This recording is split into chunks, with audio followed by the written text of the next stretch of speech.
Friends, welcome to this Ventures course, which will be a conversation with our current Church of the Brethren moderator, Sister Dava Hensley. I'd like to take a moment just to introduce Dava, if I might, for those of you who have been hiding under a rock somewhere and don't know who she is. But Dava grew up in the Eden, North Carolina Church of the Brethren, earned a BA in psychology at the University of North Carolina at Greensboro, where we're going to be going back to for annual conference. So back to your stomping grounds. And then got an MDiv degree at Bethany Theological Seminary and recently earned her Doctor of Ministry at Garrett Evangelical Theological Seminary. So she has served in the local church in the Verlina district, the Church of the Brethren denomination, as variously youth leader, VBS director, Sunday school teacher, deacon, moderator for the district, camp counselor, church planner, the Virginia Race Relations team, and the Church of the Brethren New Church Advisory Committee, as well as the Mission and Ministry Board. But we're particularly delighted to welcome you here as you fill the role of the highest elected official in the Church of the Brethren, the highest elected or called leader, as moderator of our annual conference. And as such, that gives you an unparalleled view of the church, especially since you've been working so hard at visiting churches all across the country, all across the denomination, and talking to people and gathering things. And so thank you for taking the time to be with us for a couple of hours and lead us both in your perspectives of acknowledging the grief we have as a church, but also looking forward to hope and helping us think about ways that we're going to be able to move forward together. So, Dava, if you need anything during this conversation, just call on me. I'll be glad to help, but I'll let you kind of start by shifting things around however you want and starting the framing the conversation. But I'll do one quick exercise with those of you who have gathered first. Those of you who come from east of Chicago, just raise a hand. Maybe a third. How about those of you who are from the plains and mountain states? Good. Got another good representation. And how about far western brethren? Yay, Majeska, and also Colleen and a few others perhaps. So, Dava, you've got a whole representation here. So I know. I'll turn it over to you and let you take us where you want to go. Thank you. Thank y'all for having me. It is a joy and a privilege to be able to serve as your moderator for 2025. I can honestly say, as we have the clock ticking down for about a little less than 4 months now before we meet in Greensboro, the time has been a blessing, but it has gone by so fast. And so it is fast approaching when we will gather at annual conference. Look forward to that. I just got back from the M&M board in Elgin, and we had leadership team, officers meetings, IEF. So we had lots of meetings while out there and good conversations, continuing to build relationships. And so I guess what I would like to start with is maybe the theme of annual conference this year, if you haven't heard.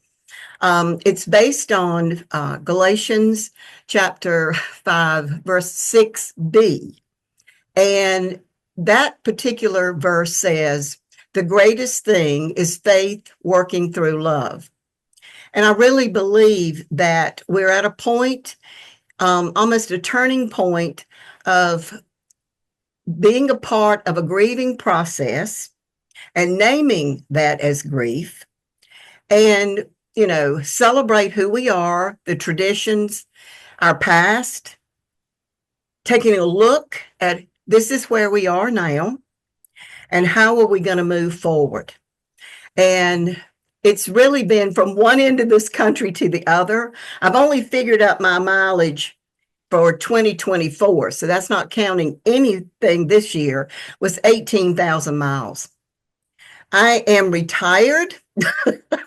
I'm not sure what that means at this point officially, but it does give me time to be able to go and visit where maybe others could not. But I do know that it has given me a deeper appreciation for every moderator who has gone before, Like I said, it is a full-time job. In the last 5 years, it's been hard to visit. Folks, we had COVID going on, lots of other things going on. And so I feel like this year is really another turning point of people inviting you to come and feeling, they're gathering together more in closed spaces. And so I've had the privilege of being a part of being invited to a lot of places. I've tried not to turn down anyone at this point, and I know that's not always. I'm not setting a precedent for who comes behind me because every situation is different.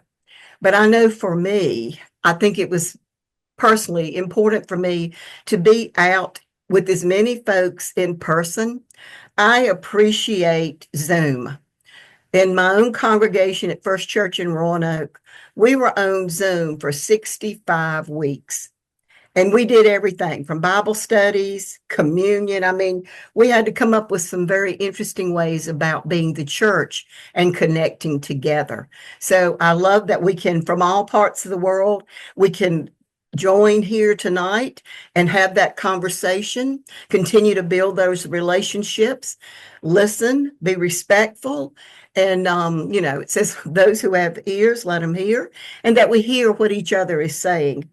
And so it's just been a joy to be able to be in person because it's kind of interesting. We see each other, but when you're in person, you don't always get the eyes that roll or the body language the way that you do in person. And so, which leads to more questions and those kind of things.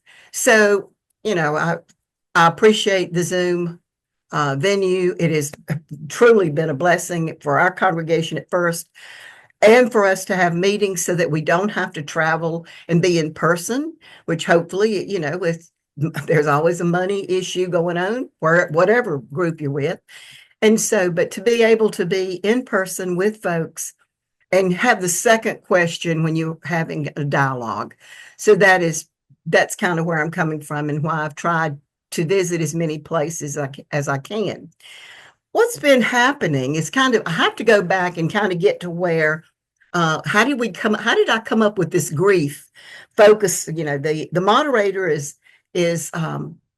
asked to kind of not only have a theme and all the things you do preparing for annual conference, but maybe that one thing that you would like to share with the denomination as the moderator. And it's very interesting as I started to prepare for the theme, faith working through love. It's people, as I visited across the United States, would say grief sentences like, we don't do it that way anymore. We can't do it because we don't have enough people. They're grief sentences.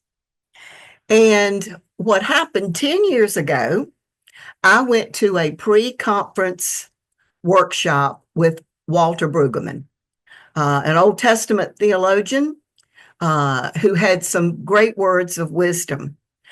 And 10 years ago, he named what he felt like was going on at this present time in the church. And that's the church, the universal church across the board. And basically, he named it grief. Is that we are really, and it's been coming, we think about in the last 5 years with COVID, how things have moved so fast. But the church has been changing for decades. But for some reason, COVID seems to have sped that up. And so as I started to hear what he had to say about grief, it made great sense to me. Is that, this is where we were. And, we have such a rich history in the Church of the Brethren and the things that make us brethren. And to take a real look at where we are now. And you got to understand that was 10 years ago. And so he's saying, how many people do you have in your congregation? Are you doing the same services and mission that you had 20 years ago, 5 years ago at that point in time? But he also made that reference to what's next. What is God doing next? and that we need to figure out what that is and basically get in it. So I was pastor at First Church in Roanoke 18 years, a congregation that at one time had 1,200 people, had 900 and some in Sunday school. Maybe some of you went to congregations that was that large. And when I got to First Church, 19 years ago now, there was about 75 to 100 people in the congregation. I probably had, while I was there over the 18-year period, 200 funerals. And, you're still bringing people into the church, but, as many as coming in is literally going home. And so I always, and the denomination knows how I feel about this, is that, I always hated to fill out the paperwork because, they ask, how many people have you baptized? And, you could put down 18. One time I baptized 11 people at one time. But I'd also buried 21. So I'm still in the negative. Anybody in that situation? And, that's hard. And so not only are you grieving literally the loss of those in your congregation and your own families through death, moving, you have to go where the jobs are and all the things that can happen. It was a hard situation. And so we were not a congregation of 1,200 people anymore. We had from 75 to 100. And you got to understand, this was in 2017 that I decided to do my doctoral work on grief in the church. And basically, for a doctorate ministry, the congregation has to be all in. And mine was, because we knew we were trying to still be a 1960s and 70s church in 2025 with the same amount of staff, the same amount, the budget, everything was remaining the same, and we did not have. It's interesting, when there were 1,200 people, and I think how hard that would be for us today. Someone wouldn't even want to think of it. When they got to a certain number of membership at first, they asked 5 families. These were young families with children, and some of those who were the leadership of the church, to start a new church. Nowadays, it's kind of like we don't want to lose anybody. And for them, they started 5 churches, and the city churches are still here. So it's interesting. The times have changed. And so I felt like we need to be in preparation for what God was leading us to next. And part of that preparation has to be somehow of looking at the grief and loss that is going on and has been going on. This is nothing new since church started. Is how do we continue to be obedient to what God is calling us to now, in the way we serve and carry out the mission of sharing the gospel. So for 3 years, 2017 through the first of 2020, remember those dates, we worked on celebrating our past, the things that we could, and First Church is 132 years old. And so talk about a rich history. For some of you who don't know, when Baxter and Anna Mao came back to the United States, they were at First Church in Roanoke. And so a lot of the folks who are at First Church now had them as their youth leader. And I've always thought, how would that be to have Baxter and Anna Mao as your youth leaders? So there's a very rich history at First Church. The building that in fact, they just sold it, so that's another story, but the building they moved to now, 70 some years ago, they moved from the First Church building because of urban renewal in our city, which meant that our African-American brothers and sisters they had to move from a section of town that was thriving to the portion of the town that is now Northwest Roanoke, and were promised that their properties would be bought and all this, and we know that did not happen. And so this all Caucasian church had, all these African American families moving in. And the church decided at that point, it's part of our history, that they needed to move 10 blocks up the road, that it would be far enough up the street that we wouldn't have to worry about our African American brothers and sisters coming to our church. Now, I can honestly tell you, coming full circle, is that we learned a lot from that. And then and that was exactly where First Church should be. I know at one time they thought, well, maybe we need to move out of this neighborhood. That neighborhood is the probably one of the more dangerous neighborhoods in Roanoke. There's murders always every week, which is sad to say, but at least, some per month. And so, but we knew that's where we were supposed to minister. And so those 3 years, we spent a lot of intentional time in lament and in discernment, in prayer, and my sermons were based on, grief.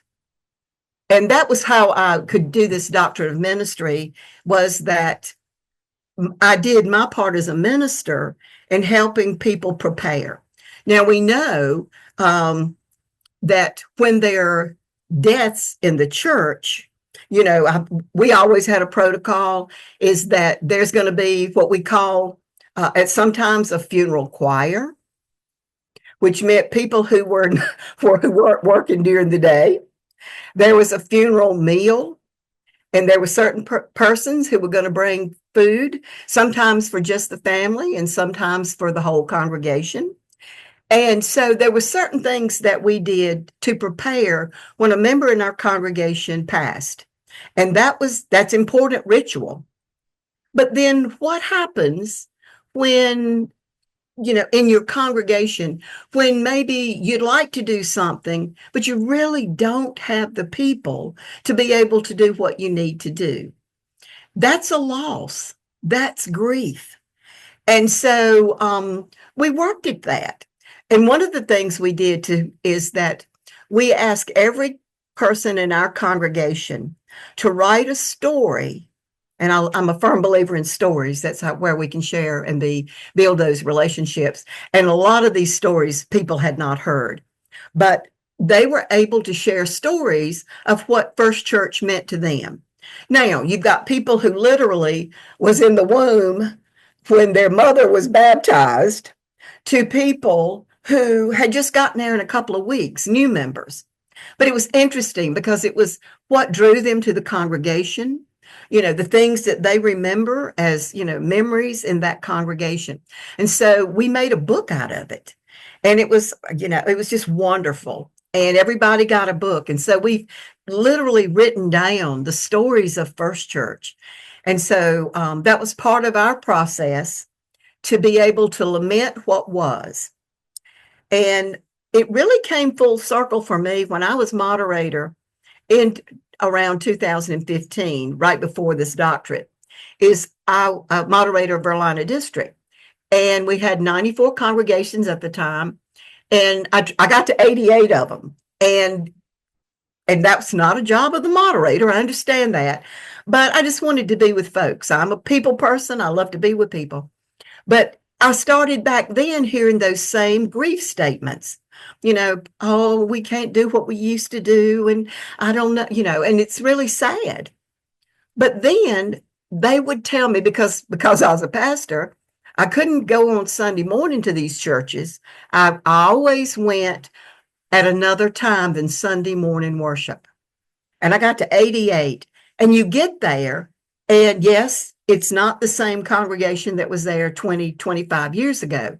But every one of those congregations had a story about what they were doing now. And so, and that gives me hope, is that, yes, we need to be sad. We need to lament. That's part of life. But we don't stay there. And so, and to help other congregations, if you can't do this, this is what you're doing. One story. And I just think this is one of the most powerful stories. I went to a congregation that had, while I was moderator for Verlina District, and there were 12 people in that congregation. And when I went in, it was that sad part.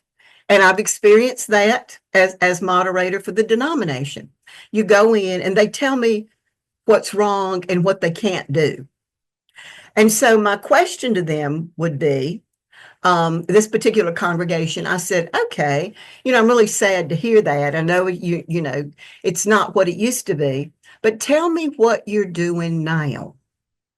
And one of the ladies said, well, we make, and maybe some of you all know these, at Easter time, they make those peanut butter eggs. Do y'all know what I'm talking about? They're peanut butter with chocolate. Well, you can buy them about this big, if you can see. I mean, really big. And they were making theirs really, really big and selling them for $2. Well, I had bought one for $5, and I said, I don't know what y'all do with your money, but I think you can go up on the price a little bit. And so I knew they were struggling as a congregation to pay their light bill, to pay a pastor. A lot of things. We're still, going through some of that. And I said, oh, so you sell these eggs to maybe pay for your lights. They were offended by that comment. And the reason was, they said, oh, no, we take those eggs and we sell them for $2. We make 2,000 eggs. And so that's how much money they made. But what they did with that money was, and they were in a rural area, they found out that there was a domestic violence home in their community. And of course, they couldn't tell me a whole lot about it because they have to remain anonymous. But they had a person linked to that domestic home.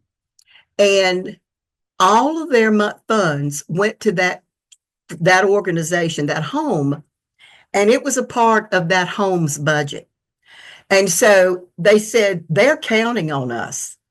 We have to do these eggs because we're a part of that mission. And I said, would you have done that 20 years ago? No, we probably wouldn't have even sought out those folks. So that was just one story. There's about 87 more where you think, because you couldn't do what you've done in the past, you weren't quite sure how you could move forward. But people were finding ways because the mission continues to share Jesus and to be Jesus in the neighborhood now. And now we've even got a term that we use for that. Jesus is already there, I always say. We need to find out where Jesus is working and get with Jesus because that's where we can go. So that's kind of how we got with that. And so in 2020, we know what happened. In fact, today they're calling the anniversary of when it first was said that COVID was alive and well everywhere. 5 years, which seems like another lifetime. In fact, I did my dissertation on Zoom, my defense. I was supposed to go to Chicago and had to do it on Zoom, which was crazy too. But I just think about in the last 5 years when this, what have we to grieve now? Well, we're grieving the loss of loved ones, whether through COVID or whatever means, literally the deaths of people. We're grieving a split in our church. Congregations have left. We're grieving that has torn apart families. We have to be honest about this. And so there's a lot of grief. We can't do it the way we used to. We used to have, in some places people say we used to have 50 people. Now we have 2 and a building and trying to search for a pastor. So what I've found out as I've traveled literally from one end of this country to the other is that when I go into a congregation, a district conference, wherever I'm invited to go, there is great sadness, is that we are not the church that we were 5 years ago, 10 years ago. We're just not. And this is where we are. And for some congregations, they are really at that place where they're saying, well, we can't be the church of the 1950s, 60s, even the 20s early, is that, but what is God asking us to do next? And I always say, the sad part is there. And we need to process that in some way. But here's where we are now. And what is God doing new? And everywhere I've been, when you hear the stories of people working at building relationships, which I believe is very important in our grief part, and moving forward, you're going to hear me say that several times, and the part of, service. And that's part of our history, is that we continue to work with loving each other, loving others, loving God first, and then putting that love to work, faith working through love. And so I'm just amazed at all the new ways people are being the church. And I think people are amazed sometimes. You'd be surprised how many times I've heard people say, David, we would have never done this 5 years ago. There's no way we would have done this. One thing with Zoom, so many folks have figured out how to work Zoom. And then they may have 10 people in church on Sunday morning in their congregation, but then they also may have 2 or 3 people from a foreign country tune in. And I mean, you're ministering in ways that is unbelievable. And folks, Zoom has been around a while. We got to a point where we were searching how we were going to stay together and stay connected. And Zoom was one of the ways that some of us picked. There's YouTube, there's Facebook Live, there's so many people. And I know in our own congregation, when we finally decided to go back in the building, we had to take Zoom with us because we had folks who physically were not able to come to the building, but they learned how to get on that Zoom. And I was amazed, and they were amazed. Even though they couldn't be in person, the connections were still there. So it's been a blessing. I don't know what I truly expected to hear and see as your moderator. But like I said, there's a lot of sadness, and I think we need to acknowledge that. One of the things that we hear, I know we've heard at least the last 2 years, is that we never say anything about the churches that's left. And it's kind of like, we just go on like nothing's happened. And we know that's not true. But yet, I also know there is only so much time at annual conference. And so how do we process some of this stuff in the meantime so that we do feel like we are addressing what some folks say we don't want to talk about? And, I know personally, I have a lot of friends who left the church, whether it's independent or covenant brethren, they left the church. And that makes me very, very sad. But I trust that they've made the best decision for them. And I choose to stay Church of the Brethren. And so what's next? Where is God showing us? Where are we moving forward? Little steps, but know that, God is always doing things new. And so celebrate our past. I love tradition. I love that. But I also know here's where we are. And that doesn't necessarily have to be a bad thing. We have to figure out what it looks like now and then take those steps to move forward, because the mission has not changed. The way we do mission may have changed. The mission hasn't changed. And in the dark world that we live in now, and there is a lot of darkness, we need to see the light. And we know who the light is, and we carry that light. So I'll stop right there. I've been talking about 30 minutes. So we'll stop right there. And is there any questions or comments? And I'm not sure exactly what you'd like for me to do next, but that's kind of how we got to this grief place in the church, which has always been there from the beginning. But to name it, I think for me, that was really a revelation when Walter Brueggemann was speaking, is when he said it's grief in the church at that point, grieving what was, that resonated with me. I've had a lot of loss and death personally in my life. And I guess we have a choice. And sometimes, the way I feel about it with my own personal grief, and everybody grieves different. That's why even in our denomination, we've got some folks who are in that still angry, sad part. And then there's others who say, I'm ready to move forward. And grief, and we're not on the same page about that. And that's why, some wants to recognize those who've left. Others said, I'm ready to move on, but realize we've got everybody. So any Well, questions?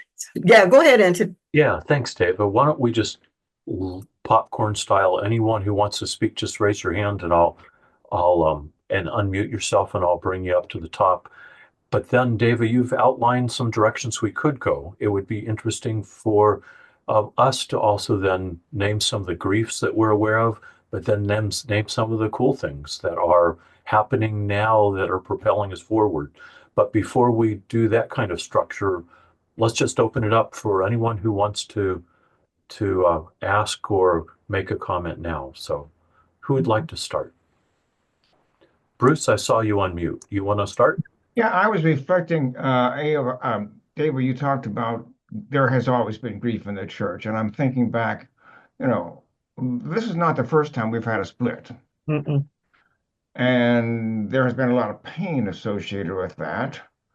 Um, and within different districts, there's always been issues that we've grieved about. One of the biggest griefs that I experienced was when the decision was made to leave Oak Brook with the seminary, because that's where I did my seminary work, and I really identified with that chapel. Mhm. Having been the chapel organist during the years I was there, um, and to see the loss of the organ, the loss of the architecture, and yeah, there's always been grief in the life of the church. And thank you for identifying that. But, that's kind of how I felt about it. And, one of the things I say to folks, as far as I know, I've tried to figure this out and kind of usually get a little chuckle. But the split that I hear the most about, and there's been other splits, folks, but the 1883 split.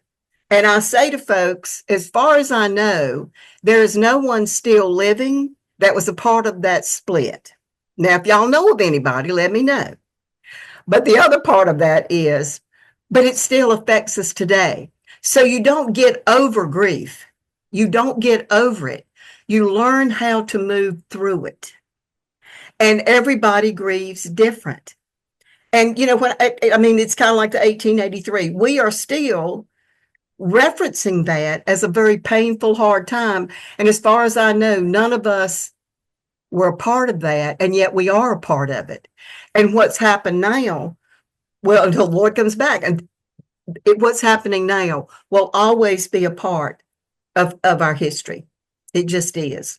Thank you, Bruce. You're exactly right. Yes. Dennis, I see your hand and you've unmuted, so go ahead. Question I have is, as we've seen churches, congregations leave the Church of the Brethren, I'm not aware, and maybe it's happened some places, but when a person dies we celebrate their life by sharing things that they have shared and gifts they have given and friends that they have had. But when a congregation leaves the Church of the Brethren, have we any time recognized the gifts that congregation had given to the Church of the Brethren over the years? Like, I think of several. I mean, Chickies Church, I understand is, I mean, the gift of that congregation for a long, long time, and the leadership and people that came out of that, Yes. great historical blessing to the church.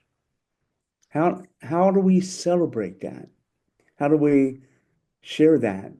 It's a loss and it's a grief. It is. I mean, it's interesting, Dennis, because I still see folks who left the church. Do you know where I see them? At funerals. You know why? Because we love the same people. Mhm. And I know in Verlina, we've had several churches leave, and there is a part of a service. I'm going to say a part of a sending service for a couple of them that here that, you know, we celebrated our time together and that now they are leaving. We send them with blessing. I know that's happened twice here in our district. I know that.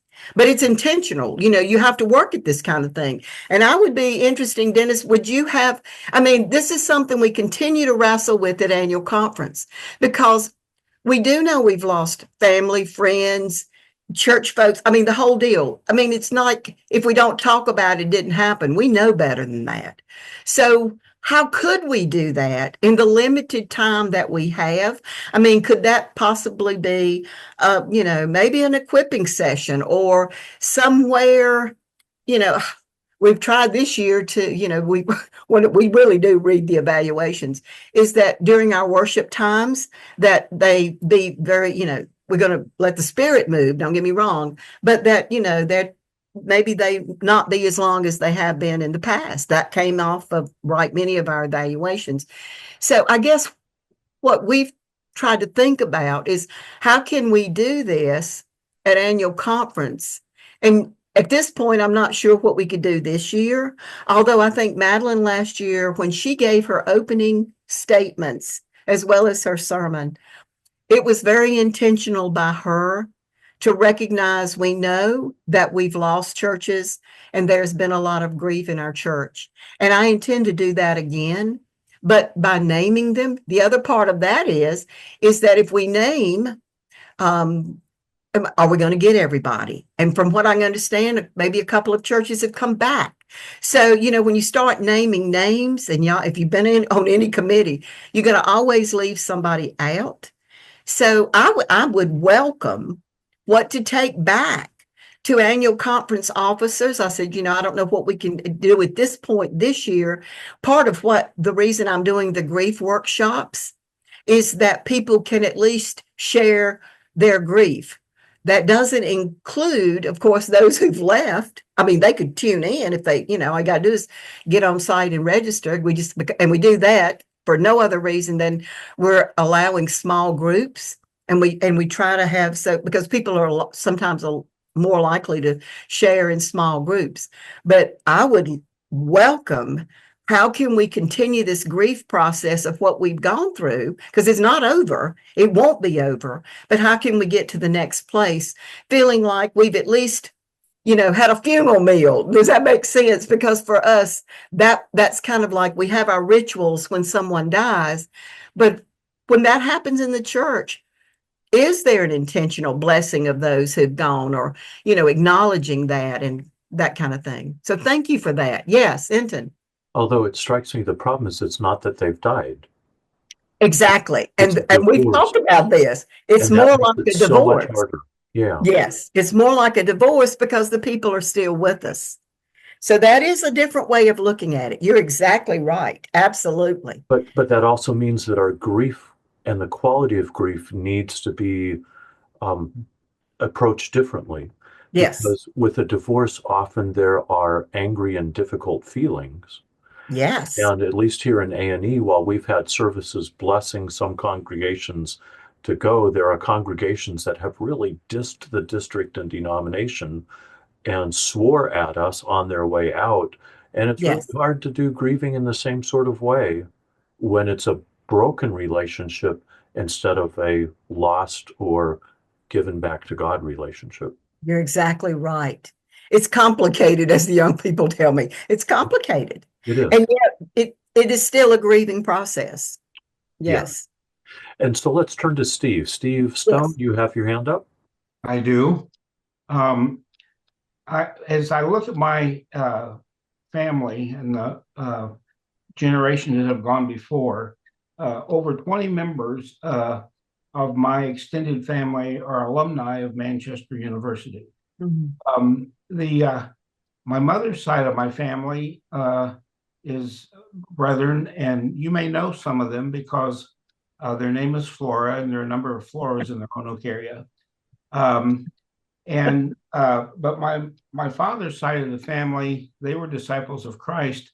They went to Manchester not because of denominational affiliation, but because they lived on or close to North Manchester, Indiana. So my point being is the Stone side of my family gained a lot, benefited a lot because of Brethren commitment to higher education. And sometimes the impact that we have on others goes outside our denomination or outside our church. You're asking, what good do we do? Well, I'm very grateful. And I took that, I was born in North Manchester. And when I was at Manchester College, I was president of the student body there. Wow.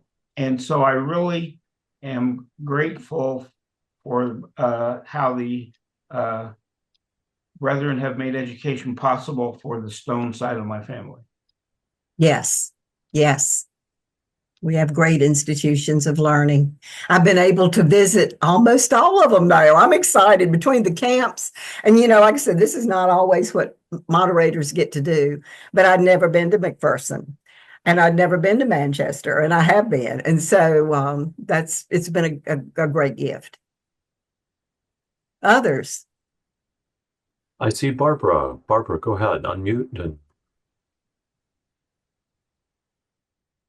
And I was born and raised in Dallas Center, Iowa. And at the time of when I was young, we had 5 flavors of brethren congregations, very active and good sized. And the split and I'm bad about the dates, but the split my family. And I now, all of us are still here.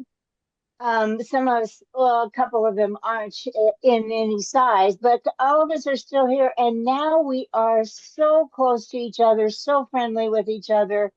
Even when I became ordained, I told my sisters of the Yorkers that I was getting ordained, and they hugged me and said, "Oh, I'm so happy for you." Yes. Now, that would not have happened in the 1920s. So I know that we are not good about waiting and about time, but we are about, as you said, we are about the ministry together. And when we have a funeral, you'll see half of the congregation has the black hats on, the women, and the other half may have jeans and a sweatshirt on.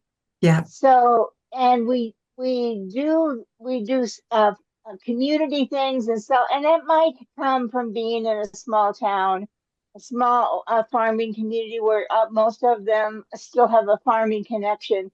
But that gives me hope. When I was so touched by that feeling from my sisters in Christ, in another way of thinking. Yes. Thank you, Barbara. I know I saw another hand up here. Cynthia?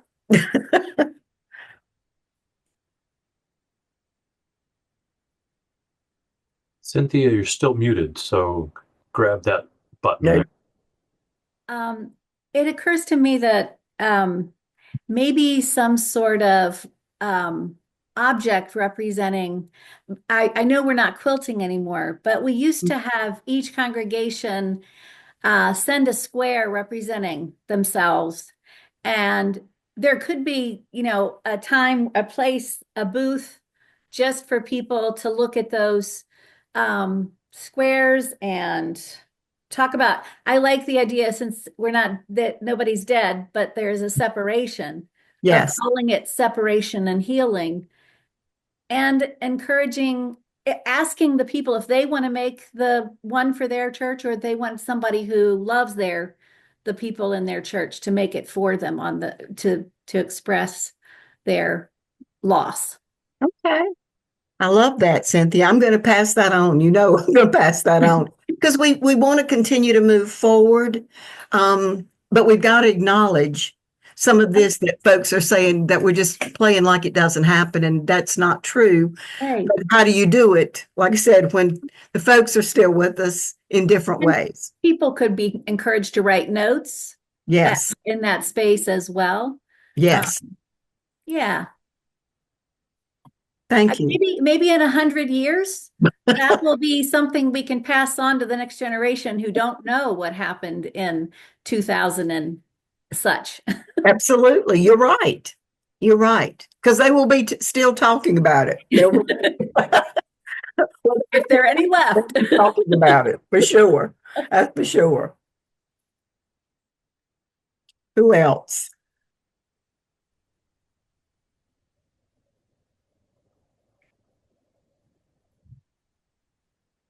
Joe, I see you waved that hand. Go ahead. Oh, yes. Just thank you for the conversation. I'm always conscious when I'm driving. If I spend too much time looking in the rearview mirror, I'll crash. Within 5 or 10 seconds, I could be destroyed.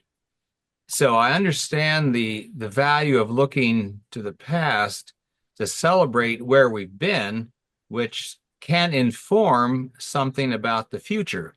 Yes. So as you have looked forward in visiting all of these churches, districts, and people, what nuggets of vision, what nuggets of hope have you seen spring forth from your visits, and what people have shared with you that would give you confidence for a newer day for the Church of the Brethren?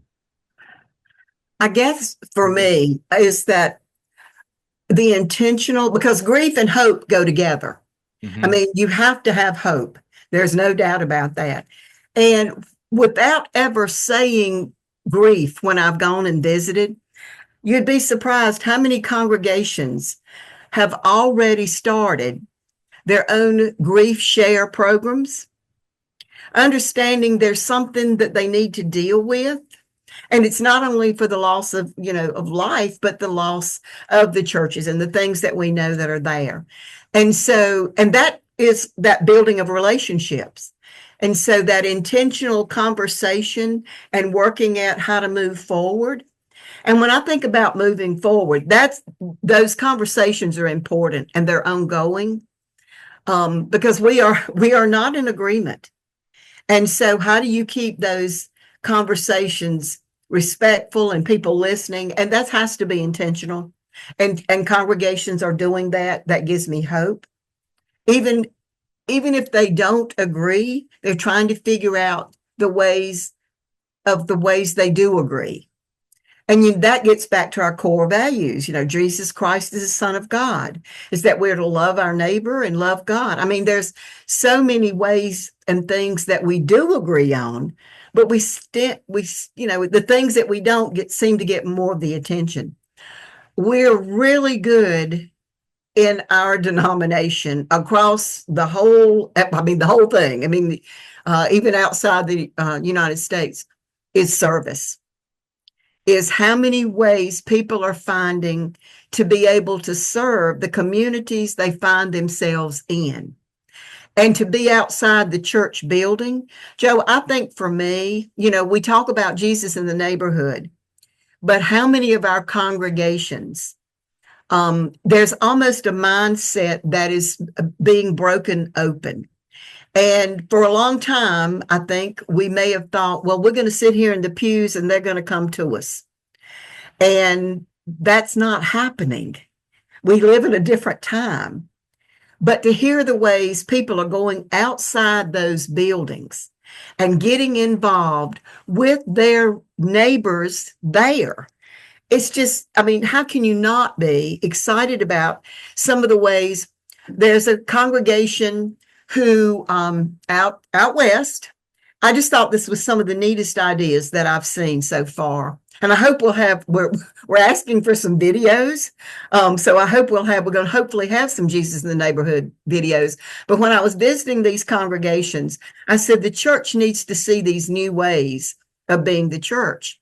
And this particular church out west had been working on this project for years, but the timing was right. And they wanted to build a labyrinth. A prayer walk is what that is, because I know that can be controversial too. But this congregation, and then they had to decide where to put it.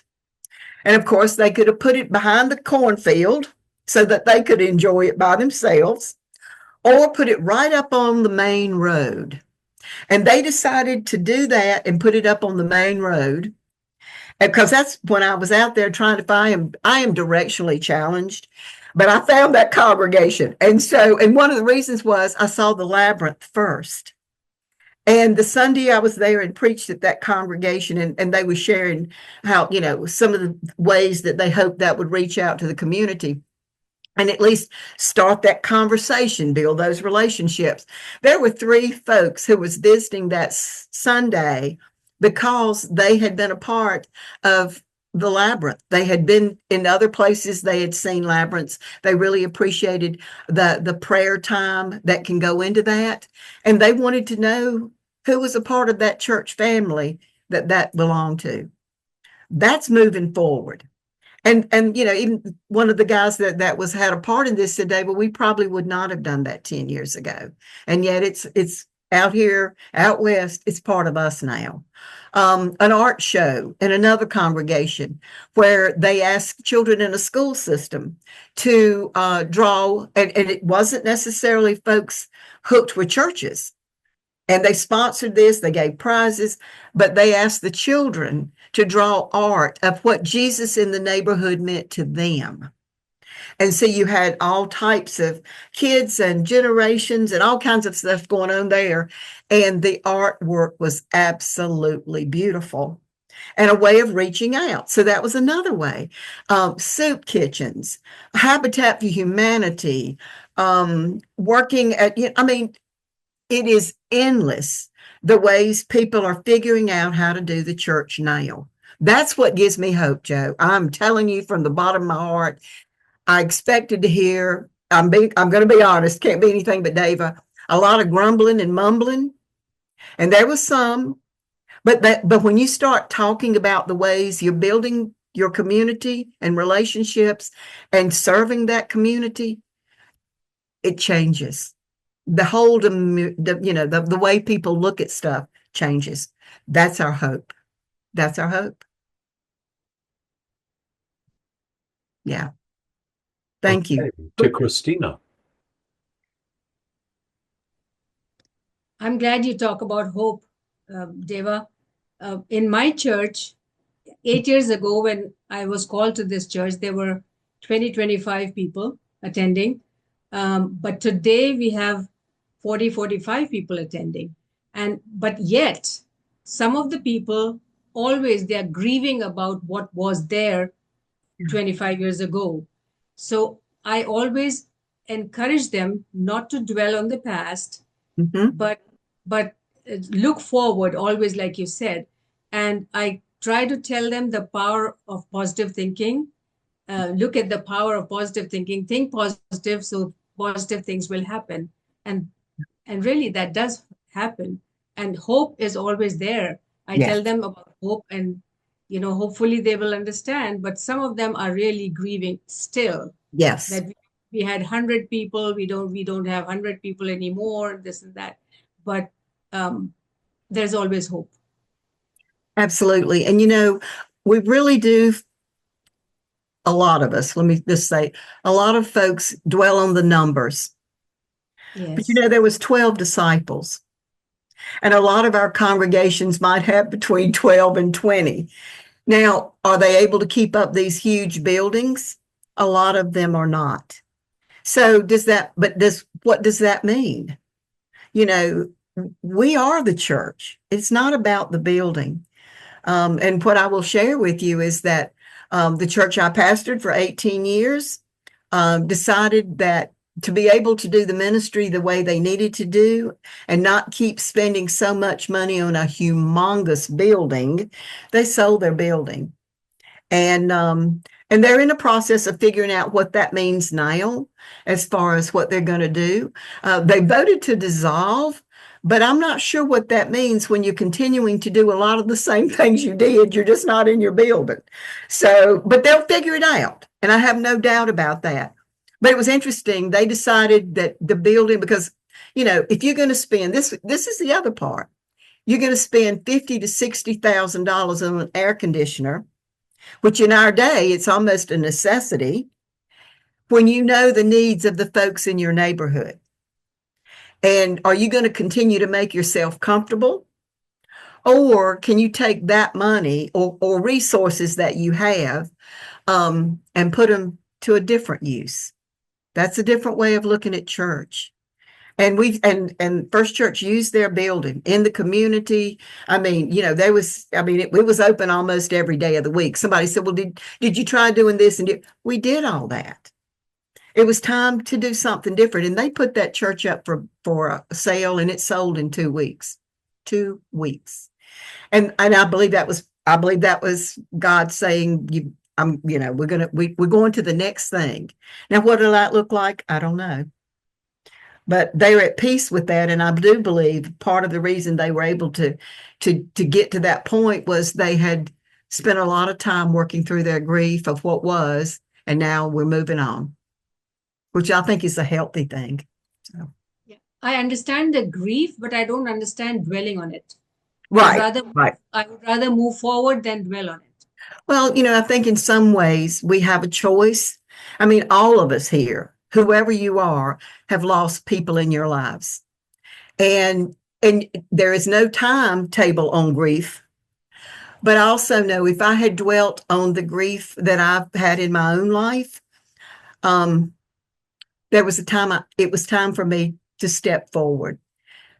I still grieve. I was sharing part of my story at a Sunday school class in Manassas, and it's been many years now since part of my grief story was in there, and it was an emotional time. So the grief doesn't go away, but if I'd stayed in that grief as it was at the beginning, and that's not a judgment for anybody. I just know that I would have missed out a lot of life too, that my family would have wanted me to go through. So I'm with you, Christina. Yeah. Yeah. We need to celebrate what was, but we don't live there. Like my mama said, we are not going to wallow in that. We're going to keep moving forward. So, yeah. Anyone else? This is wonderful. And see, part of this for me is we are processing the grief in the church. We're having conversations at a very different time and space.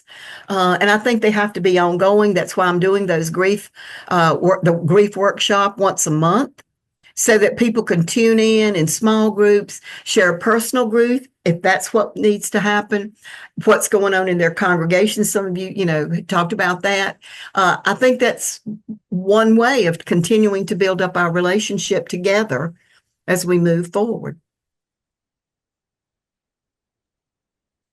Okay, Lisa, go ahead and unmute and join us. I was thinking about what, well, I guess my thoughts are influenced by a book I've been reading recently by Laurie Ferguson Wilbert, called The Understory. Have you read that? No. It's very good. I like it anyway. And she has a chapter called Here is Grief. But somewhere in the book she says about grief works in us and makes room for or space for empathy, and helps you grow the capacity to hold another's mourning. And so I think grief works in us to create health, a good. She's talking about it with the title of the book is The Understory, something about resilience from the forest floor. She talks about the forest and how the dropping leaves and all the twigs and stuff feeds the ground and the roots, and life grows out of that. But I thought that these thoughts are very, and it's very much what people are saying here too. She talks about, she now thinks about how can we live together and disagree and be in the same community? How can we think of people who don't agree with us or who have split away as our neighbors? Right. And people who need the love of God, just like us. Yes. Can we hold difference and still be in the same neighborhood, community? Absolutely. I'm with you. Is that, I say this a lot of times, is that we don't agree on everything. We're not going to agree on everything. Sometimes I don't agree with myself. Are any of you in that category? It's because I'll argue with myself sometimes. But what I do know is even in our disagreements, I think this is part of the moving forward too. And I said, I've said to folks, how many times you think I've read that forbearance paper? I probably have it memorized by the time we get to conference. But how do you live within your differences?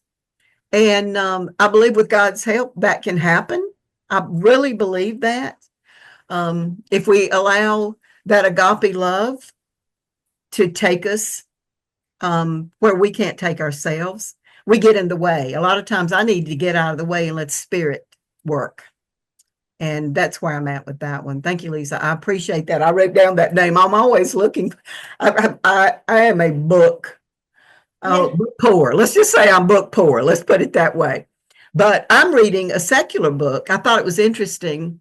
It's called Necessary Endings. And it's a secular book about business and how that kind of thing. But there's a section of grief in that book. And I'm thinking, it seems to be a topic that a lot of folks, and I think COVID had something to do with that too, is that we had to, because a lot of us were on lockdown for so long, we had to spend some time thinking about priorities and what's important. And I know with the gathering, even for our church on Zoom, how people appreciated just being able to see people's faces when we couldn't. So it was hard to take something for granted. Yeah. Yeah, I highly recommend this book by Lori Ferguson Wilbert. Thank you. Carol, you've raised your hand. Go ahead. Yeah, thanks. Thanks, Anton, and thanks, Dava. I just wanted to clarify when you were talking about the history of your church in Roanoke. Mm-hmm. Did I hear this correctly that you said, so essentially the church kind of engaged in white flight? Yes. Yes, because it was easier to move. Mm-hmm. Because and I think it's interesting because and it's part of our history. And, whether we like it or not, it's part of our history. Because when you know now that we're still in that neighborhood and we know our neighbors' names and we're working together and for social justice and all the ways, I mean, in spite of us, we've come full circle, which is wonderful.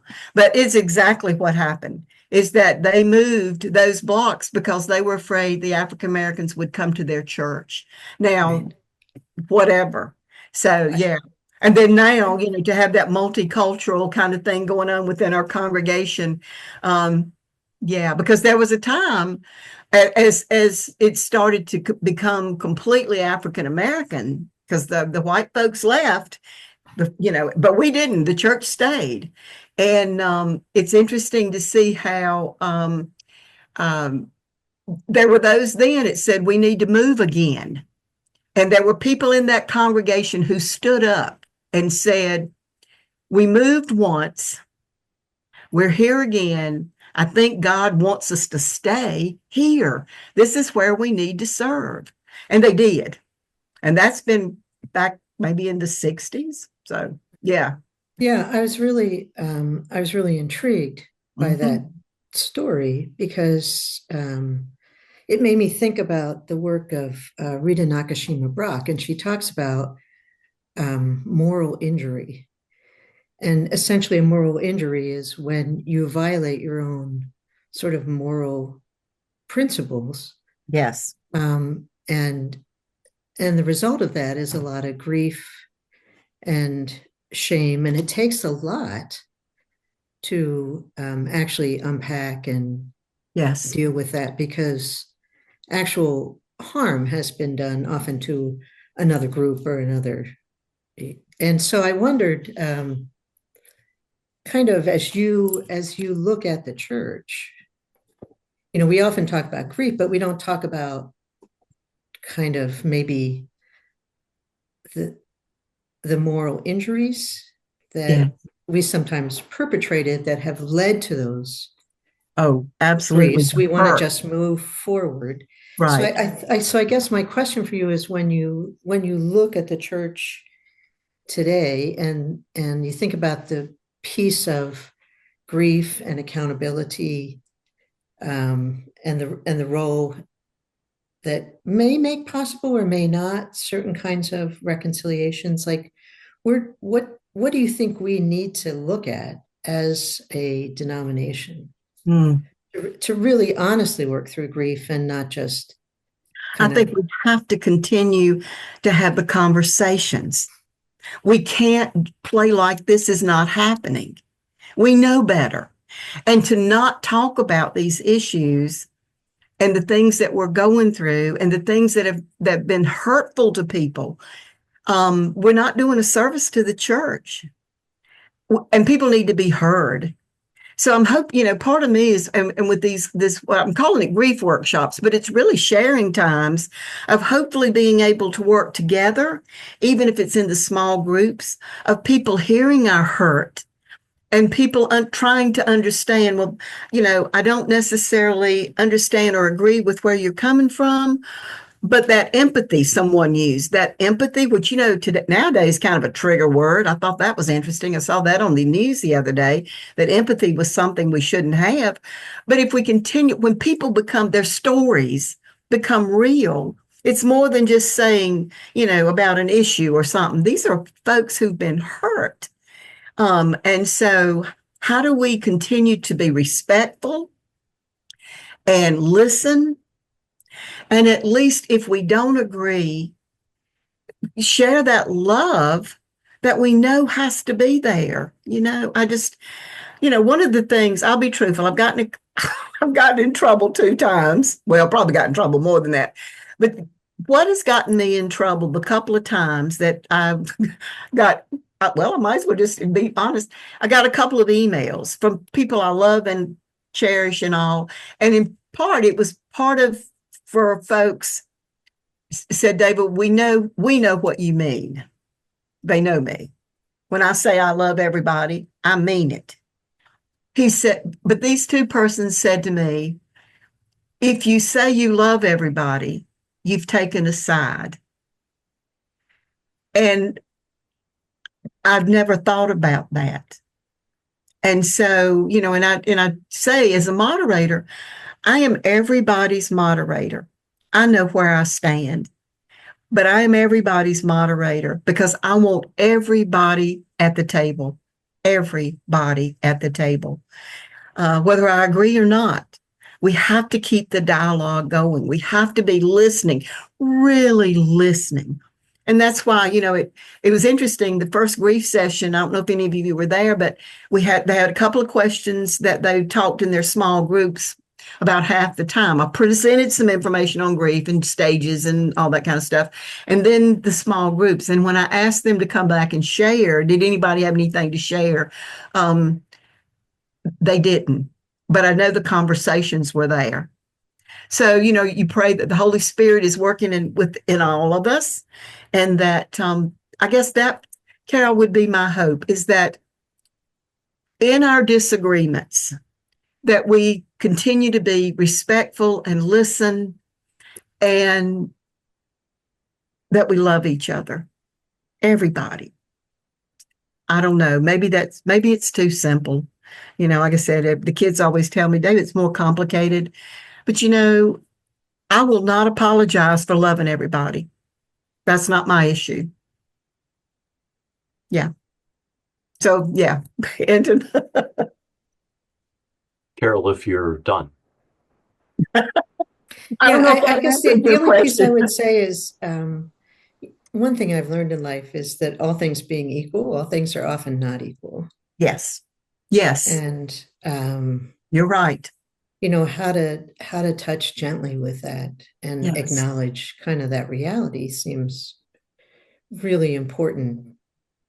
And hopefully in our stories that somewhere, I mean, if one person hears our story in a different way they ever thought they could hear it, I think that's a good thing.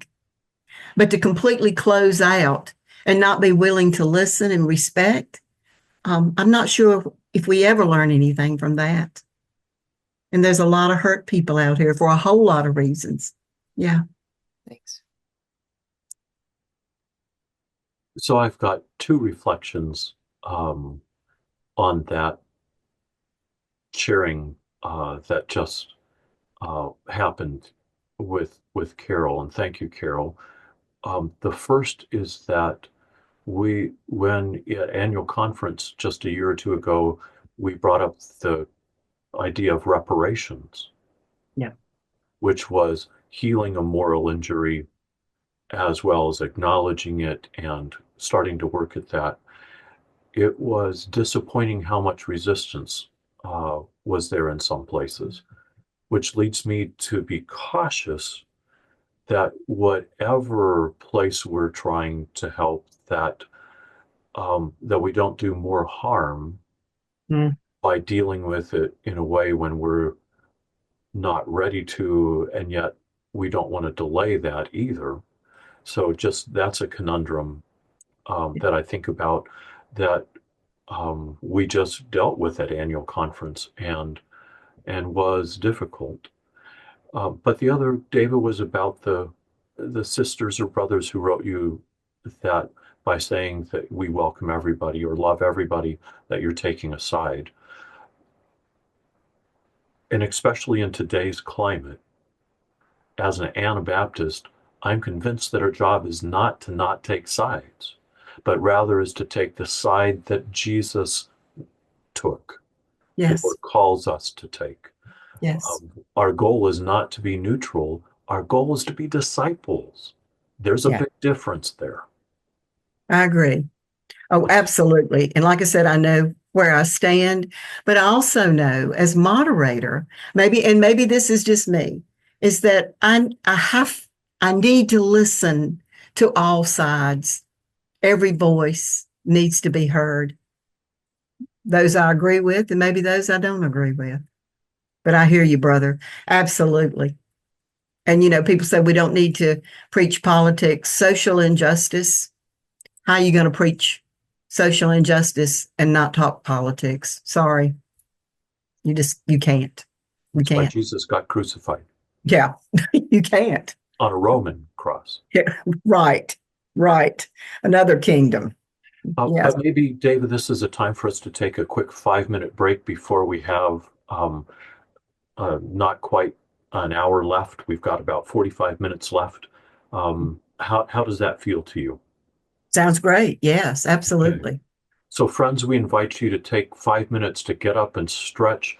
Whatever time zone you're on, come back at 50 minutes after the hour, 50, come back at 10 till. And then we'll have 40 minutes left with David to still be in conversation. So feel free to mute your mics and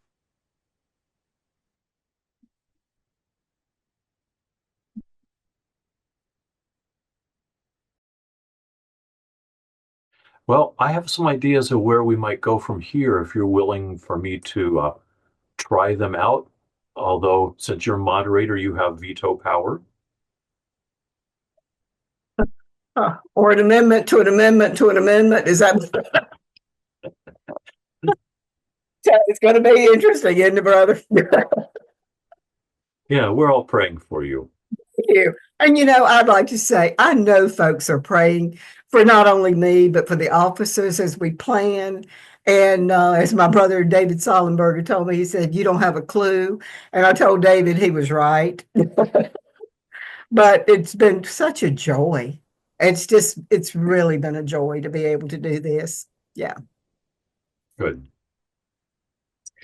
Well, along that line, one of the things I heard you say earlier was that you're taking notes on ways that some of this conversation gives you ideas that can help you and the annual conference or conference officers think about how to deal with that. So I want to challenge those of us who are gathered here for the last 40 minutes or so to think intentionally about ideas that might help resource you or give you some thoughts and things. And I thought about picking up some threads from our conversation that would go in this way. One is other specific ideas about how the conference might express grief in an appropriate and constructive way, whether that's a booth, quilt, whatever, as we were talked about, perhaps other things. But also, I was struck when Lisa shared about grief leading to empathy. And so another piece would be, how can we channel our grief to also make that constructive and to help move us forward instead of grief being the ball and chain around our ankles that holds us back and keeps us in the past. And Carol kind of gave us a little bit of a clue as well of recognizing the griefs or the moral injuries we've done to ourselves, and then saying, let's intentionally work to do what we can to, whether it be healing ourselves or recover from that, or acknowledge those and open space and deal with those who possibly have been harmed. And so I think the reflections can go in that way as well. But how, Dava, first, how does that sound as whether or not we'd be able to engage with that in the next few minutes? Does that sound like something you'd welcome?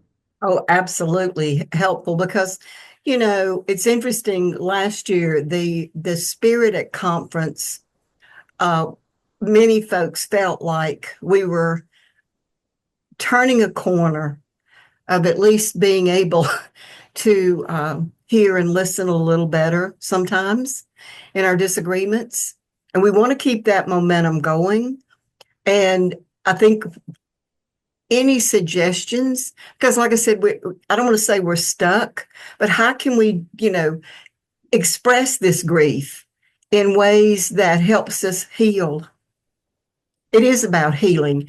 Went to the clergy women's conference and had a great speaker down there. And it's interesting because she said that she had prayed for the Church of the Brethren. She knew there were things, a lot of pain and things that had happened, but that her word for our denomination was healing. Mm-hmm. And I thought that was interesting from another denomination. But someone asked me on my journey, what would I like to see for the Church of the Brethren? And I didn't even think about it. I said healing, which was kind of interesting because that just kind of came. And I'm thinking that really is what I hope and pray, with just acknowledging that there's grief and pain and hurt and anger still. Oh, there's places that the anger is raw, which is, part of a grieving process, but not as many as has been. So yeah, but also, I'd welcome it. Yes. Yeah, but also acknowledging there are some that may have had a lot of anticipatory grief and so are now really ready to move on. Yes. Yes. And so also, how do we balance that? So that's part of the challenge of our conversation. Yes. Those that have already done a lot of that grief work and now are ready to say, let's get about the business of being the church. So yes. I'll just throw it open then, friends. What kind of ideas come to your mind? What are things that maybe you've done in your district or congregation? What are some things that our conversation tonight has sparked for you that we might offer to Dava and denominational leaders as perhaps food for further thought. Dennis, I see your hand first, so come ahead. One thought would be for the churches that have left the Church of the Brethren, and I don't know what the answer is in reference to how do we keep reaching out to them even though they made a decision to leave. And one thought that came to mind is our camps. Do we still invite those churches, even though they're no longer associated with the Church of the Brethren, do we still send out an invitation to them for their youth or children to participate? Because I know a lot of, camps aren't just limited to Church of the Brethren people coming. Schools go to them, and so maybe that might be something to consider, to invite the camps to keep sending information to those congregations that they're welcome to come. Now they'll make their own decision on that, but that might be just a letter going out and saying, here's our schedule for the summer, but not to no longer send that. Right. Thank you, Barbara. I know you're with the camp, so some of that is being done. And I see in the chat, Barbara, you wrote, do you want to go ahead and just say that so we all hear that in case there are those that don't access the chats as easily? So I'm on the OMA board. I imagine this as the chief prayer or the theologian. They call me the chief prayer. We do keep them in the loop in all of the camps that I know about. Some of them have chosen to come with their own specific programming in weeks there aren't Church of the Brethren camps. And they have been opened with open arms to do that. And I think that's what Jesus's love is all about. If we said, no, you can't come unless you do our programming with our staff, there are things you have to navigate through to make sure that everybody is trained and background checked and those kinds of things. But we do everything we can to encourage them to be part of the ongoing outdoor ministries. So yes, it's good to know. Go ahead. And no,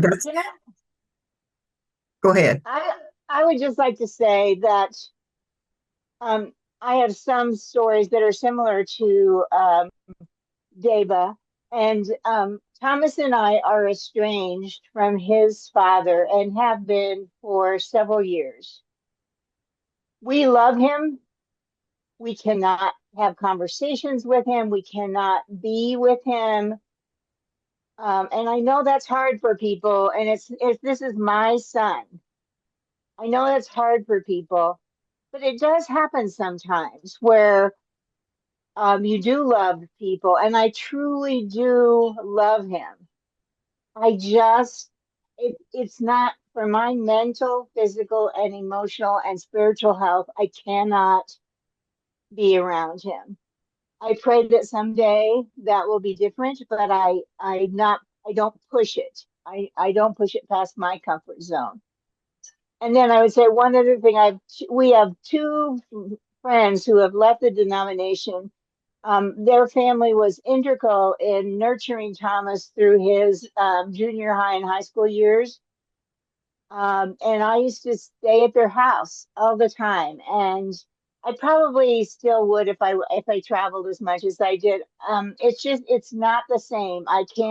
We always knew we were on different wavelengths, but we were able to be together, have fun together, do little trips together. And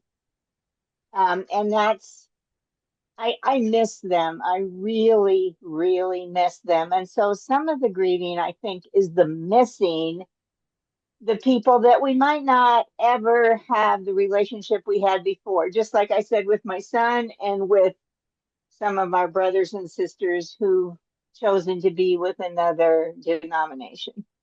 Right. It's hard. There is nothing easy about any of this. Yeah. Steve, you're muted, I think. Now can you hear me? Yes, thank you. Okay. These are just two one-liners that came to my mind. One of my own makeup, and the other very familiar is we need to be rooted, not rutted in history. It's important that we learn from the past, but not get bogged down by the past. Okay. And the other one-liner is, and your comments reminded me of and many people know this one, but the last words of a dying church are, "We've never done it that way before." Yes.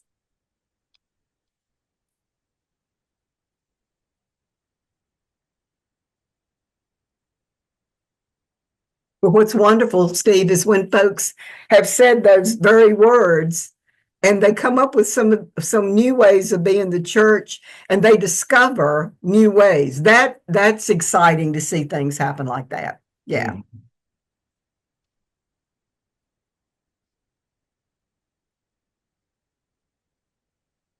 Go ahead, Joe.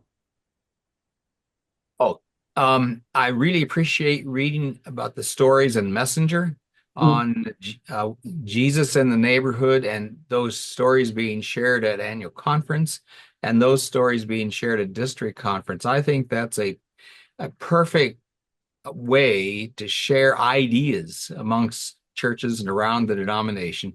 They may not fit for one's neighborhood universally, but they're ideas that can prod and poke and allow our creative juices to ask the question, where do we find Jesus already operating in our neighborhood? And let's go join what Jesus is doing.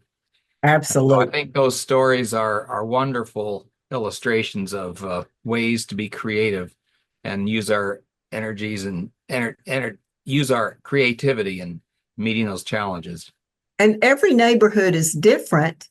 So and you think it does spur different ideas. So well, we couldn't do this.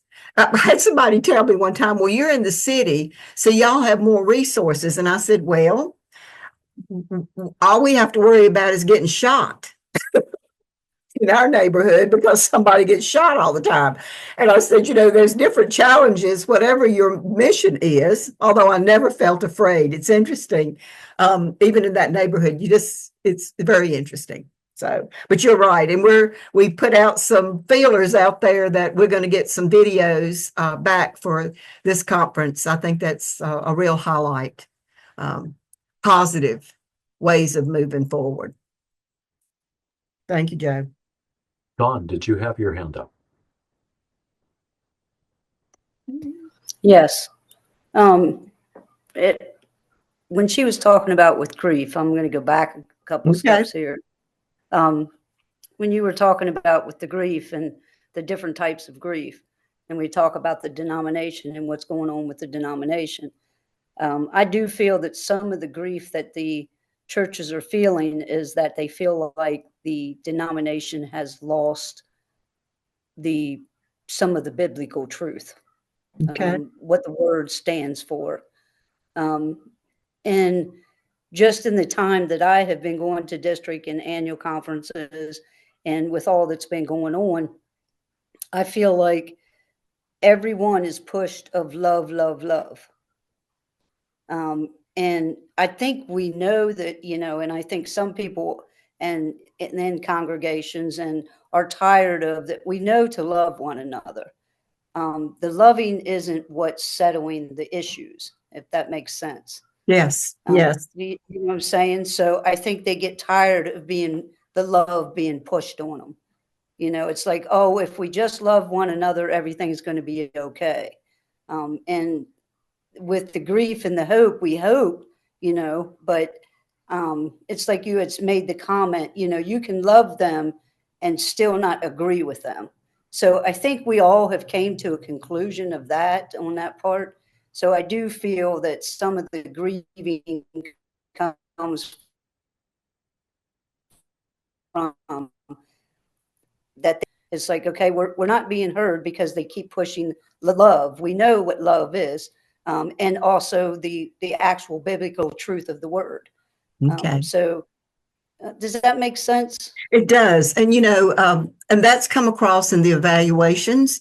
And so, once again, for annual conference, we will be having 5 Bible studies on some of the texts that I've chosen, 1 Corinthians 13, which is about love and how that might look with very differing viewpoints as teachers. So I think that's important. Before every business session, we will have what we're calling holy moments, because for me, business is worship. And if we, it's to take that time to prepare our hearts and minds to hear and receive the Spirit of God moving through us as the denomination. I think that's very important. And we'll have Bible study and reflections for a standing committee too.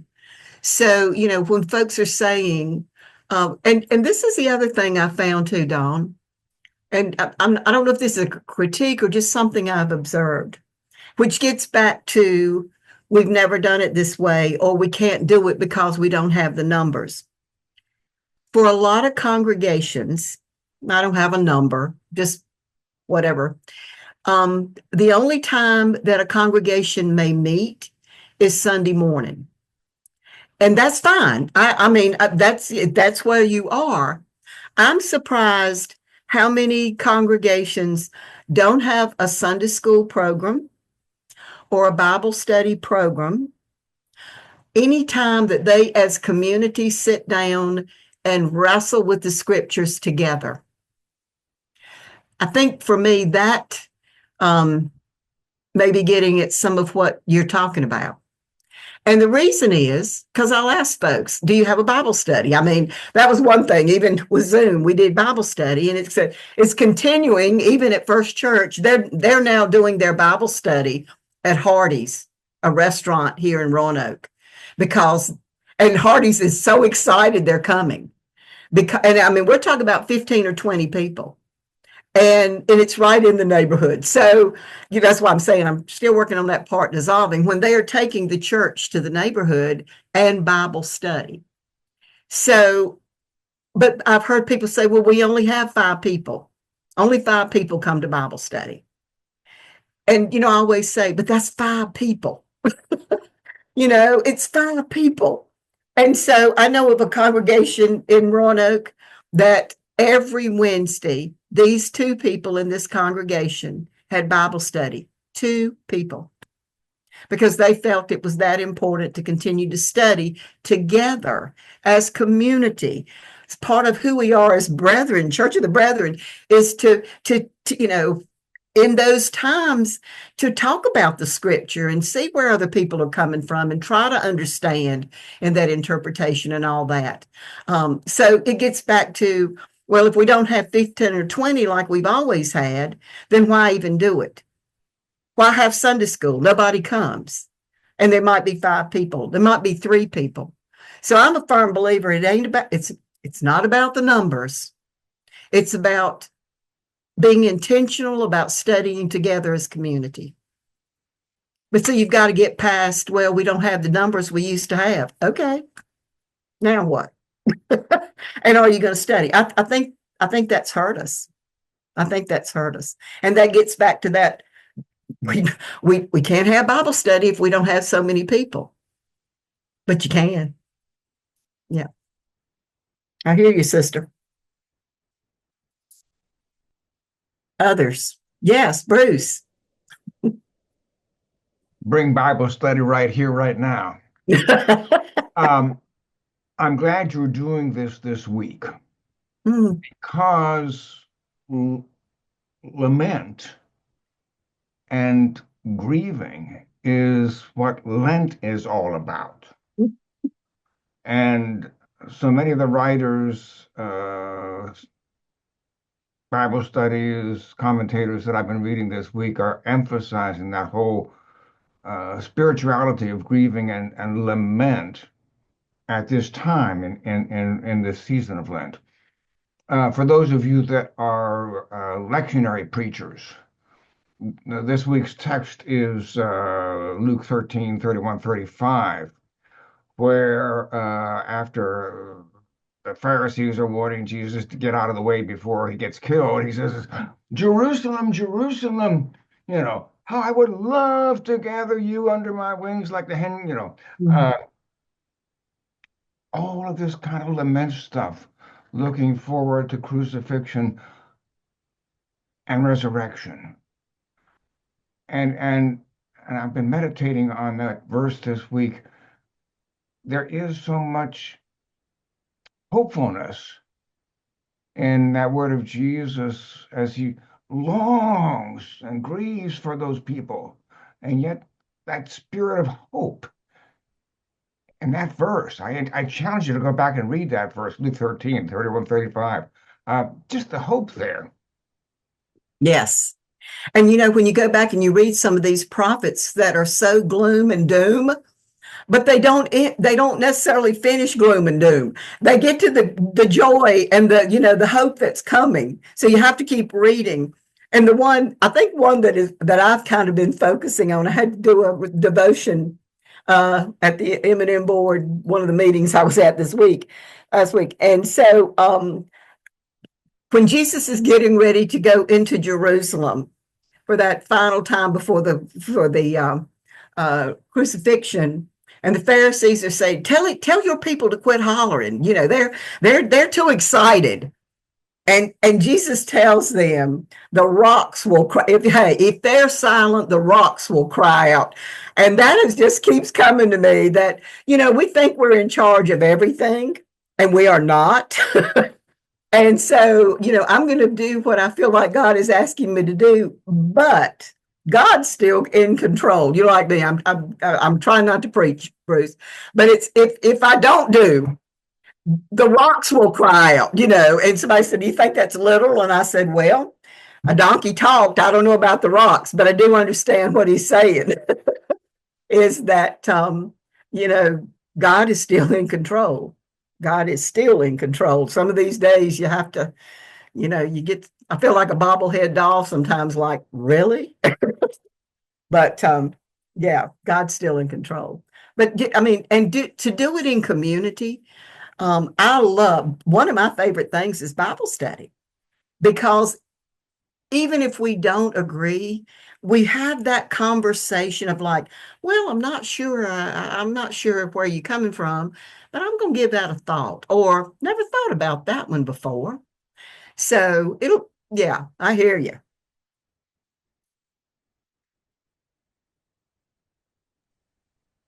Who else?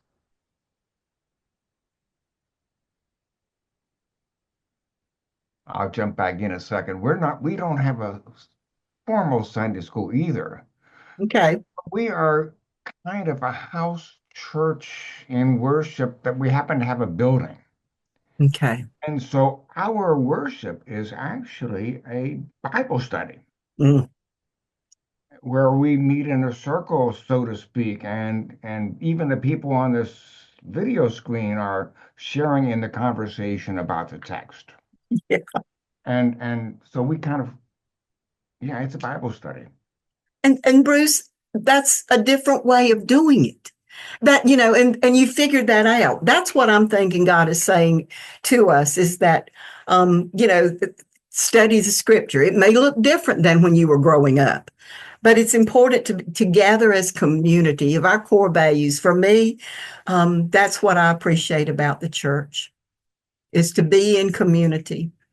And Bible study has to take into consideration the context. Yes. The context as it was written, the context in which it's being read. Yes. Yes. There's so much to learn. I mean, we can study scripture at home by ourselves. I hope we all do. But it just takes on a different way of being almost when you get to those Bible studies and think about, oh my gosh, I never thought about it that way. Or I'll tell you one thing we are going to do for annual conference is, and I don't know if y'all have heard of this before, we have interesting things coming out, but we're going to do a cowbell service. Have any of you ever been a part of a cowbell service? Okay. Well, I learned this, to be truthful, in seminary, but I've been a part of a cowbell service here in Berlina several times. And what happens is you have a certain, like 5 pastor preachers, and each one of them is given the same text. And then each one preaches. You have 10 minutes. There's my cat. You have 10 minutes, or I'll ring the cowbell. So, a 10-minute service, a whole lot harder to write than a 30-minute sermon.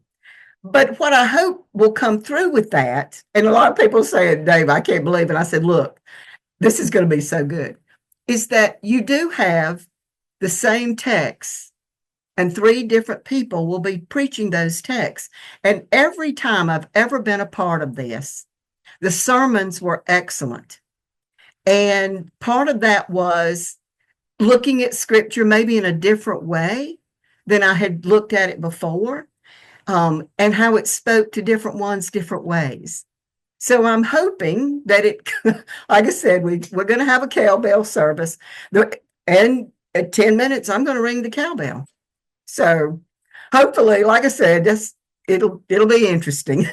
But somebody said, well, David, that's not too far off in our history, because it used to be that, there would be a group who would get at the meeting house, and they didn't necessarily have who was going to preach first, but there might be 2 or 3 people who stood up during that time with the same text. And I didn't know that. Somebody more history than me, but that happened. I said, well, yeah, so we're not too far off what was done in the past. So, but it's very interesting. I've always been surprised. Yeah. So that's a little, no, I think that's Thursday night. So don't miss the cowbell service. So. Dave, I can't help but throwing in a comment of my own when you all were talking about the joining community and stuff. And I also had wrote down a quote from you earlier that was talking about taking Zoom back into the building. Yes. That's simply my hope that annual conference can also embrace people that way. Me too. Because, we do have, in some ways, an older group who used to come in person all the time. I miss so many of our folks that I know are still with us, but just can't make the trip. And to be able to have that in a way, to further how we can include more people.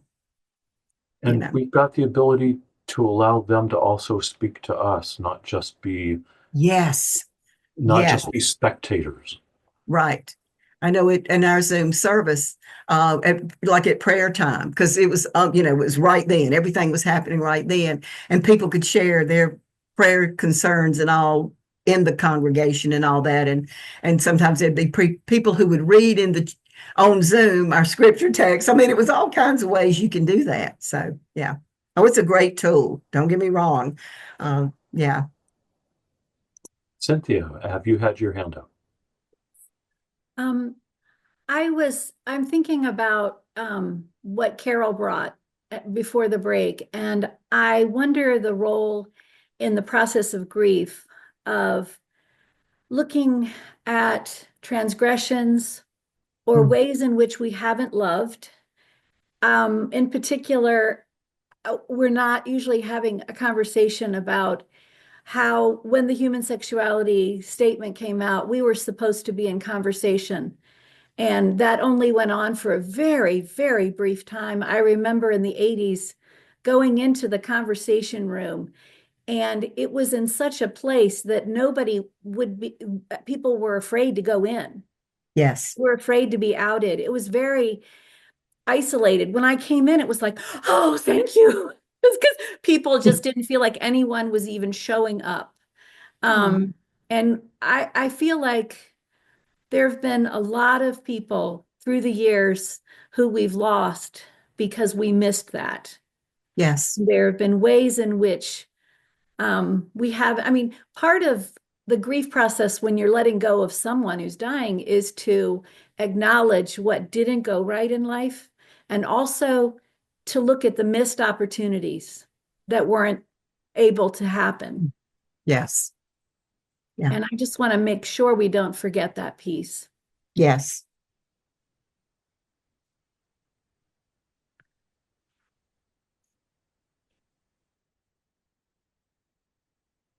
Others. This is wonderful. I'm taking a lot of notes, y'all. Because I will take this back to the officers. And like I said, as we continue to plan, like I said, we have a full agenda this year. We do have 2 queries, lots of reports. The Revedev will be called. And I mean, we've got a lot of stuff going. But so that's one of the reasons we thought, well, if there could be some conversations before we get to conference. And so that's part of the grief workshops, is what we're calling, to at least have a space that people could share, and in small groups, because some things are so painful and there has been great suffering that you can't share that in a larger group.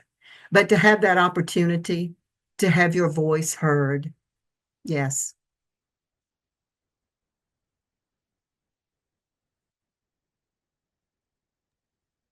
We've got time for about another 2 or 3 comments at least. So this is your chance. Yes. Yes. Can I just say one more thing? Yes. You brought up the compassion statement. I think it was Elon Musk who said compassion was just, I don't know exactly what his wording was, but he was like, it's, that's for weak people or sissies. Yes. I don't know what he said, but something like that. I was meeting with a friend today, and she said that one of the people who was reflecting on Nazi Germany and how things went so wrong and how people could be so violent to one another, was the one answer was because they didn't have compassion. Mm-hmm. They lost their compassion. And as we can't divorce ourselves from the wider culture and how people won't talk to each other. Right. How they're willing to cross each other off of the list and say that person doesn't deserve human kindness. Right. So I promise I'm not saying anymore. No. I mean, we are living in some times that, like I said, I just shake my head. It's just, and I'll say, was that really said? Because he was talking about empathy and how that was so wrong. And I'm thinking, did I really hear that? And there are people that agree, that's the other part, and then people agree with him. So I don't know. But I don't think it's any more time now than right now that we are the presence of Christ in this world. And I know there's been other generations that felt the same way, but this for me in my lifetime feels very different. Taking a stand. Yeah. Like Eden said, yeah, there comes a time when, others.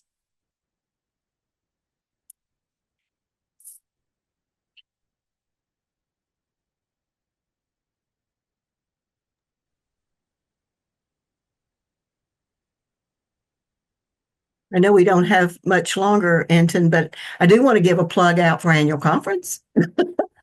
Annual conference is in Greensboro, North Carolina. I am truly going home.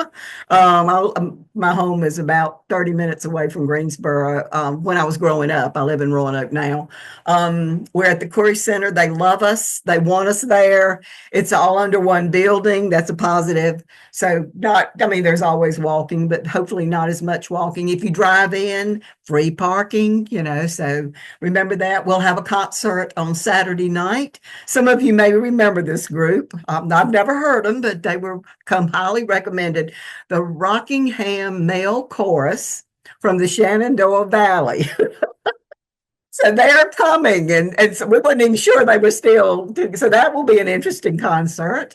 When you get there on Wednesday afternoon, one of the things we heard is, you're kind of trying to, of course, we've been to Greensboro a couple of times before, but where do you go to eat, or, all the kinds of things, because you're trying to figure, especially our new delegates. And so we will be having a dinner buffet on Wednesday night. You have to pay for it, but it will be there at the place. So Wednesday afternoon there will be a buffet, $19.95, and but you don't have to look for a place to eat, and so it will be right there. Wednesday night, we don't have any equipping sessions. We hope people will visit all of our booths, and there's a scavenger hunt with a valuable prize if you get your card or your computer. Like I said, these young people are doing some things. I'm the old papal person. They're going to have some stuff on the phones to make sure people visit. We're going to have the silent auction again. That's coming. There will be tours of the International Civil Rights Museum. We may have to change some times because people who have never been really want to go, and there's so much going on with meetings and stuff. They wanted a time when there wasn't things going on so they could attend that. That's $30, and that's your trip over there, transportation and a ticket. I believe that's right. Like I said, 5 Bible studies and lots of equipping sessions. We'll welcome 3 new either fellowships or projects. We're not sure at this point how many international guests we may have, just because of the climate that we're in. But we hope we've had some register, so we've got folks coming. I will tell you, for my international trip, when I talked with, the moderator is hopefully and can at times go on an international trip. And I told David Steele, this was my words to him, leadership in other countries may be a little different than it is in the United States. Not that I haven't been welcomed and loved everywhere I've been, but when the moderator shows up, it means something. And so my international trip was the Dominican Republic. And it was exactly the place I was supposed to be. They have 26 churches. They'd lost a few 2 or 3 churches that had went with another group, but then they took in 2 new churches. It was just a young group. I don't know how many hundreds were there. I got to preach and serve communion, which was one of the highlights of my life. I will honestly tell you that. There will be ice cream. Ader, I see this on the chat. We will have ice cream. Yes. I can honestly tell you, I went to 7 district conferences. I've been in at least 28 other congregations, and I don't think I've left any area without ice cream. That is a brethren thing. So I'm telling you, once I get, when this particular part of the moderating is over, me and my doctor's going to have a conversation, because every time I go, he said, "You're still eating." Yeah, I'm eating. So, but ice cream is in there. I know definitely at least one time through Ader. All the reports, like I said, we've got 2 queries. All the good work that's going on too. I just got back from the M&M board, and just that always gives me hope too, is how many ways we are reaching out to the world, and in our congregations. So I hope to see all of you in Greensboro. Thank you, Dava. And we're coming up to the end of our time, so I'll give just a last chance. Barbara, I don't know if you're raising your hand or simply resting your arm. Okay, making sure. Anyone have any last thing that they want to share to Dava, and then I'll give Dava the opportunity to send us out with a blessing or final word as she sees fit. Okay, Dava, how would you dismiss us for the 2 hours that we've been able to be in community, online across all these distances? How would you send us out as we carry the hope for our denomination, even while we acknowledge some of the difficult things? Enton, for me, with this wonderful group who've showed up on this night, and I did not know about Ventures. It's exciting what you're doing. I think that's a wonderful thing. But to have you all, and I know I feel the prayers is that we can pray together here. And so if you will pray with me. Gracious and Heavenly Father, thank you for opportunities to be your community, to love you and to love others, to understand we're not perfect, and that, Lord, we know that the church is not perfect, but that we love you and that we love our community, and that we know through the pain and the heartache, there is also hope and joy in all the ways we celebrate you. Lord, I thank you for each one who is able to be here tonight and be a part of this conversation. It's important that we continue to build those relationships with each other as well as our relationship with you. Lord, continue to be with us as we continue our plans for annual conference, as we gather in Greensboro to worship and to do the business of the church, which is worship, and to continue to uphold each other. May there be forgiveness and care and good respect and listening so that we can be about your work, which is to share Jesus to all parts of this world. In Jesus' precious name we pray. Amen. Thank you. Thank you for allowing me to do this. Amen. Thank you, Dava, for taking the time out of your schedule to be with us. So we look forward to seeing you in Greensboro. Absolutely. Blessings to all of you. Thank you.